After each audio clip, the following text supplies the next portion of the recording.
Hi guys, welcome back to another unboxing video. Yep, and this one is a biggie, so let's get right into it. From Dailies, of course.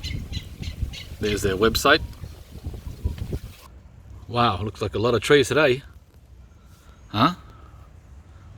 I've gone Tropo again. I'm always impressed by the Dailies packaging or packing. Look at this. That's all. They fell off all those plants. The only leaf that was in the box. Can you believe it? Out of all those plants.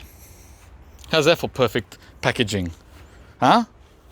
So how many trees did this one leaf come off? 3, 6, 8, 10, 12. Hang on. Do it again. 3, 6, 9, 11, 13. 13 trees. And we only lost one leaf. Huh? Champions or what?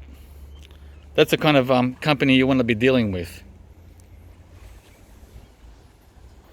All right, let's loosen all these guys and put them out. Okay, we have unwrapped them and they're ready to display. So guys, it's a little windy, so I've packed them together so they don't collapse, as you can see. This is a windy spot. The wind comes around from the corner there and goes and knocks them all over every time. So I've got to do this quick. So we've got 2 mangoes. One is a Bowen seedling.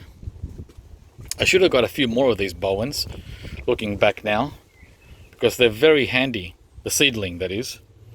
Because I got a better chance with seedlings here in Melbourne rather than grafted like this one. This is a grafted mango to join the other guys in the mango house, the Brooks Late, right? That's a late variety mango.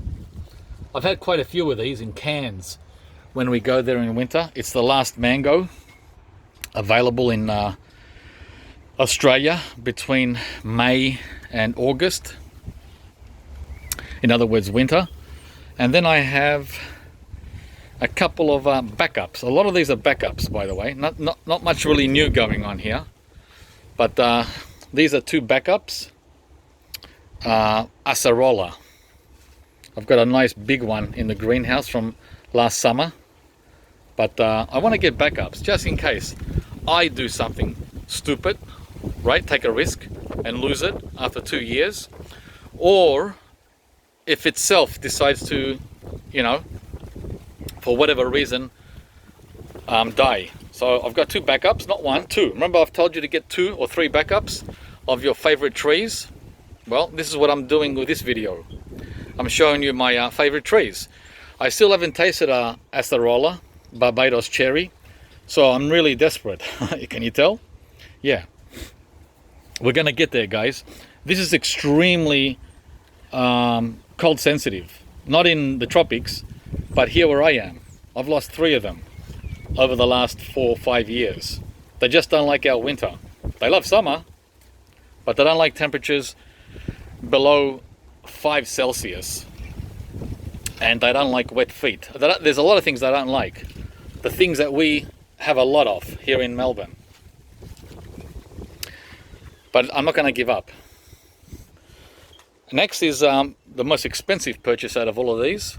This is Jujube, the elusive Shang-Chi Li, which I finally got from Dailies. And a bonus is it's flowering. It's flowering all over, which is wonderful. Thank you very much. Right? It's got flowers all over. And because they're so small, you can let it fruit the first year. I mean, we're talking maybe, well, the first year you'll only get them about this big, the size of a macadamia nut. But in subsequent years, they get pretty big. They can get up to the size of a billiard ball. But not the first year. That's going to take 3 or 4 years. Okay, and next we go down here. Another line. Yep, we've got 2 lines of trees. The tall ones and the shorties. All right, you can tell from the leaf what this is, right? Very distinctive. It's another guava. Yepper. It's the Starling's White. What's so special about this variety is you don't get those tooth busting seeds that you do with other guavas, right? So I was just curious to see what less seeds means. Yeah, because with a pink guava, oh wow, you're in big danger of losing a tooth when you bite into it. Next we have 2 rare treats, and these are jabuticaba. Now the reason I got these is because A, they're rare, and B, I'm just curious to see what kind of fruit these are. I've already got 4 or 5 jabos, the regular ones, large leaf, the small leaf, and the giant. But these ones are a little bit more rare. It's called the costada, right? And I got 2 of them. One was on pre-order, and one I got off the regular list. So I was able to score 2 instead of 1. And as you can see, they're tiny. We're talking, you know, like 20, 25 centimeters, 30 maybe. Very small. Next, we have 1, 2, 3 similar trees. Now these you won't be able to recognize unless you're a rare tropical fruit tree nutcase like myself. These are imbi, right? And I've already got 2 of them, but one of them is dead and only one survived. So just to make sure we get imbi for sure to get through our nasty winters, I got 3 backups, not 2, 3. Yeah, so if you're going to be serious, you might as well, you know, do it right. And I'm going to try my best, guys, with the imbi, with the acerola, and of course mango, the elusive mango.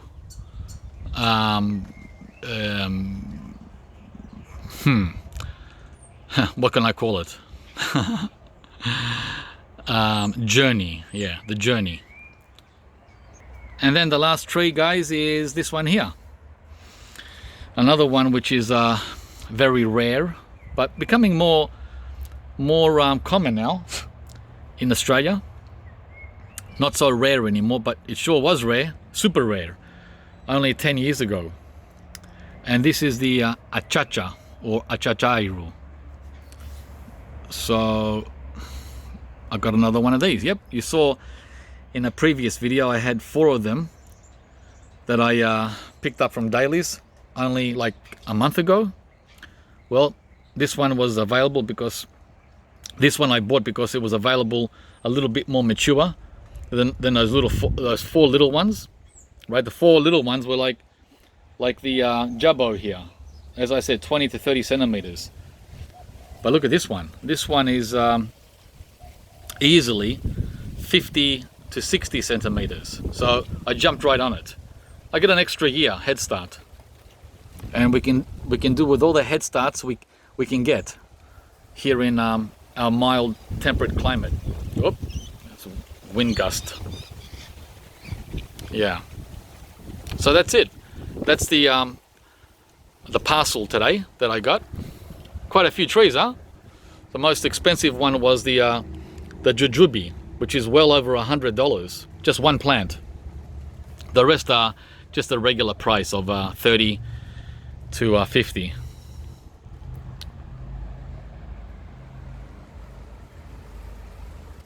So now I have to figure out where to put them. Even though it's not winter anymore, they still need some protection. But not much spare room for them. I'll just have to find a way to pack them in. Right? Let's see what the temperature is in here. Whew. I still have the heater running, even though it's pretty warm today. Let's have a look. What does that say?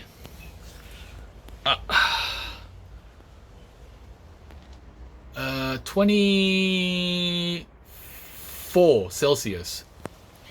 Yeah, 24 Celsius. That's pretty good.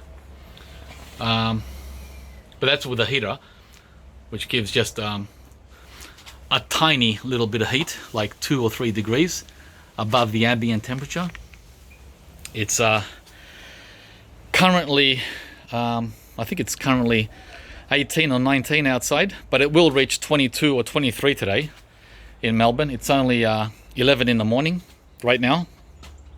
So if it's going to get to 23 in Melbourne, it's going to get to at least 26 to 28 in here.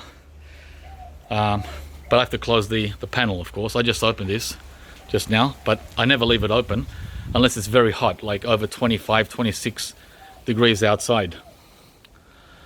All right, I'm going to start doing this now, rearranging and trying to fit them in.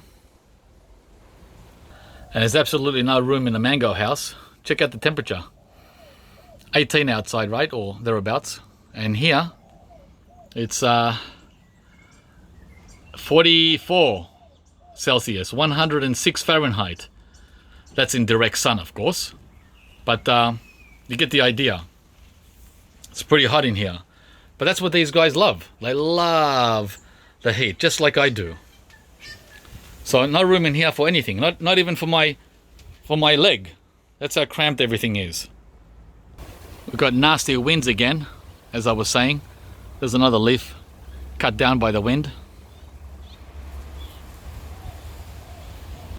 And here we have the main greenhouse at the back, where I've got a lot of the tropicals, and right in front here is the Barbados cherry I was talking about, the acerola. It's 2 years old. It's doing really, really well. But like I said, only because it was in the greenhouse. It would have died if I planted it or even left it in a pot outside in winter. Very sensitive. So guys, I might try to squeeze some of the new plants in here and in the pergola greenhouse. So I've got some work to do. Thanks for watching, and hope you enjoyed the unboxing from Dailies. That was a major one, wasn't it? Okay guys, don't forget to also like and subscribe to the channel if you haven't subscribed yet. I appreciate you joining us, and welcome aboard to all the new viewers. See you from the next video.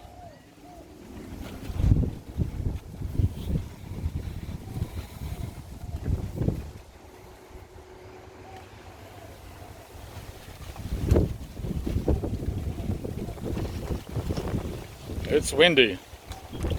Windy Melbourne. It should take the title from Chicago. You know, the Windy City? Well, it's Melbourne, not only Chicago.